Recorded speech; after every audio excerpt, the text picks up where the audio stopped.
So now let's talk about the 3 stages of preparation for your career in management consulting. What we will do now is that we go through each of those stages, and I will talk about what the prerequisites are in each of those stages, and I will give you some practical tips that help me personally to master this kind of phase of preparation. So let's start again with the overview. So stage number 1 is that you prepare to get invited, and this is basically, at the end of the day, it's your CV that you hand into the consulting firm, okay? Second step is that once you get invited, that you prepare for the interview. So there's case study, brain teasers, and so on. And the third step is that you actually prepare for the job by learning all of the necessary skills like PowerPoint, Excel, communication, organization, and so on.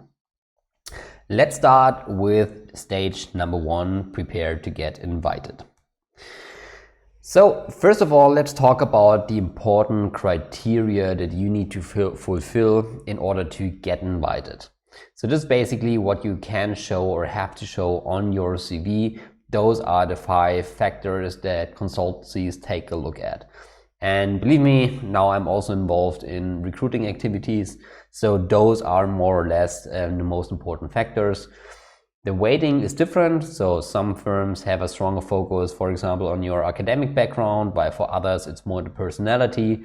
It's hard to say or to make a general statement here, but those are the 5 most important categories at the end. Also, it's very hard to say what kind of level you need to fulfill in each of those categories, because this highly depends on the kind of sector that you want to join. See, in terms of academic background, you have to fulfill other criteria if you want to join the strategy sector, for example, than if you want to join the technology sector or the Big Fours, for example. So it's very hard for me to make some general statements here, and therefore I highly recommend if you have a goal of joining a certain company, that you figure out for yourself what the criteria are. If you have any questions, as you know, we have the Discord group and the Mastering Consulting group, where we share a lot of experiences.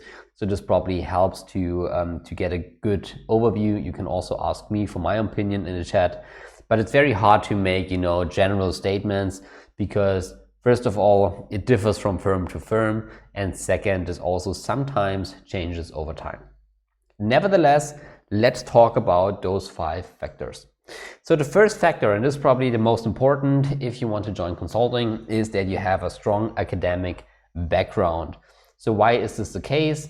Of course, we can argue if this is a really good indicator of your skills, but at least it's one filter. So consultancies usually say, if this person has what it takes to get good grades, then the person probably has a good work ethic. It is able to produce results. So this is why companies and consulting companies use this as a strong indicator if you have what it takes to join consulting. So my recommendation on how to prepare here is that you really focus on having good grades. Typically you say be in the top 10 to 20% depending on the firm you want to join. If you join the strategy sector, you probably have to be more like in top 10, in the top 1 to 10%. If you join other sectors, it might be also okay to be in the top 20, sometimes even top 30. So for some firms there is no hard boundary here, but just focus on good grades. This is the easiest way to get into consulting, because you don't want to have a showstopper here. It's also very important that most consultancies don't only take a look at your master's degree, but also obviously on your bachelor's degree and on your high school diploma. So the earlier you focus on grades, the easier it is for you. But nevertheless, in the 4th module, we will talk also about strategies that will help you if you don't have the perfect grades. But the easiest way is always to do that right from the beginning. Another important factor is here that you try to study at a target university. And if you have the chance, you should do that also in your bachelor's. If you have your bachelor's at a non-target university, you should at least try to do your master's or MBA at a target university. And again, it's always hard to say what a target university is because this highly depends on where you're studying. Obviously, in the US, those are the Ivy League business schools. In Europe, there are also some very well-known and very popular business schools that consultancies like to recruit from. But again, this is very, very specific depending on where you are. And if you have any questions, then write in the group and we will talk about that. The second criteria, and this is also very important, is that you have relevant practical experience. And why is this important? Because obviously a strong academic background is only one side of the coin. It's also very important that you don't only perform in a theoretical environment, but also in a practical environment.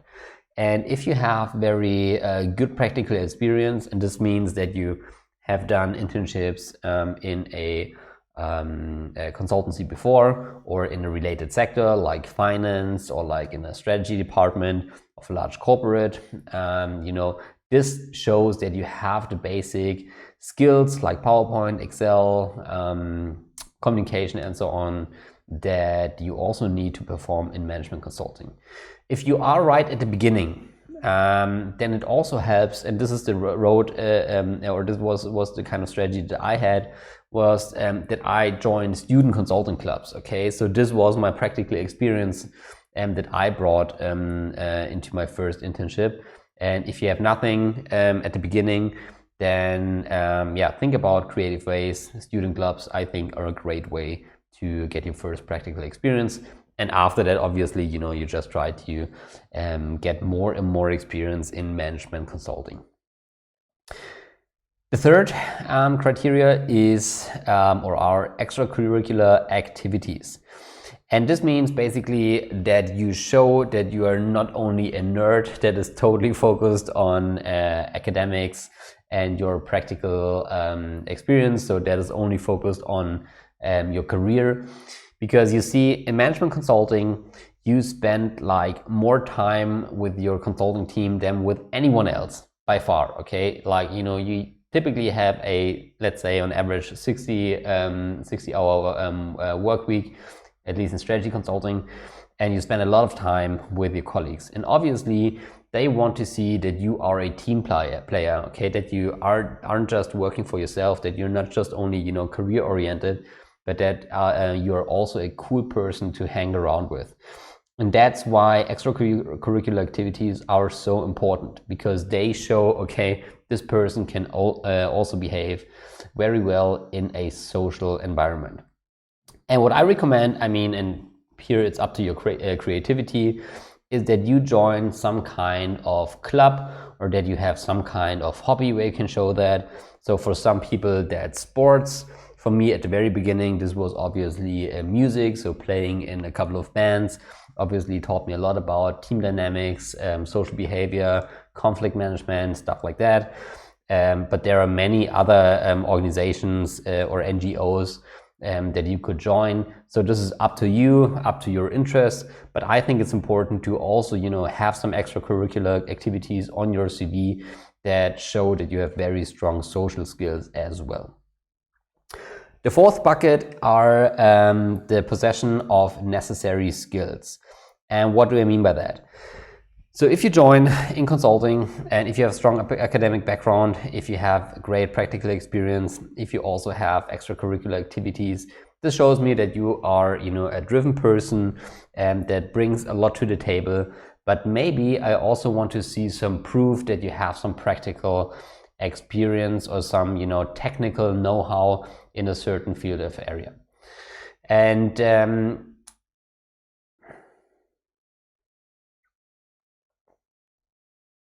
so let's talk about the fourth bucket, the possession of necessary skills. And why is this so important? Well, we talked about academic background, practical experience, and extracurricular activities, and they all have their purpose. But sometimes it also helps that you show, or that you can prove that you have some technical skills. For example, if you did a Excel course and that, you know, provides a certificate, or, you know, a PowerPoint course, or if you know how to program in Python, or if you did a Scrum Master or whatsoever, okay, depending or highly depending on the area you want to join. Because, you know, this is a very hard proof of your abilities, because, you know, even if you show that you have some practical experience, the firms never exactly know what you did. And, you know, having a certificate that proves that you have certain abilities or certain technical skills really helps to prove that you can bring value to the team. And this is actually, you know, kind of an easy topic, because it always makes a good impression if you can say, hey, I did a course in Excel or PowerPoint or whatsoever. And, you know, it's kind of very easy to do that, because very often those are online courses that you can do, and you don't have to fulfill any prerequisites. Also, just as a side note, we also offer certificates here at Mastering Consulting. So if you want to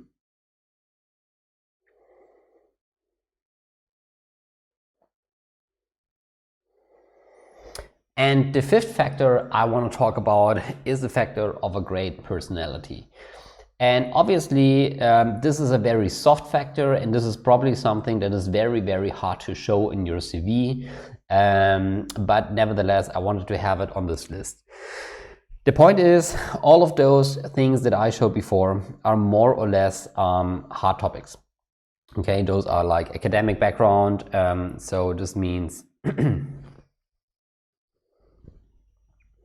So let's talk about the fifth and the last bucket, and this is the bucket of being a great personality.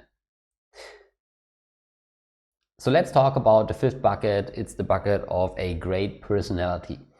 And I admit this is a very soft factor. You know, factor 1 to 4 are probably the factors that you will be able to show on your CV. Factor number 5 is probably something that is quite hard to show in your CV. Nevertheless, I think it's, you know, the foundation of everything we talked about. And it's the factor of having a great personality. You know, having all of those hard fulfilling all of those hard prerequisites is one thing, but consultancies always live from great personalities, because very often on a team there will be situations where you will face a challenge that you never faced before. And there it's very important that the firm can rely on your personality. It's important that the firm knows that you are a person that takes on responsibility, that you know, makes the right decision, that is willing to improve him or herself. So that is all important, and that is all what I summarize under the headline of a great personality. So I think, or what helped me, was that I actively invested in my personal development by, for example, reading a lot of books, by reading newspapers, magazine, or following people online, and by, for example, building an active network. This was also very important for me.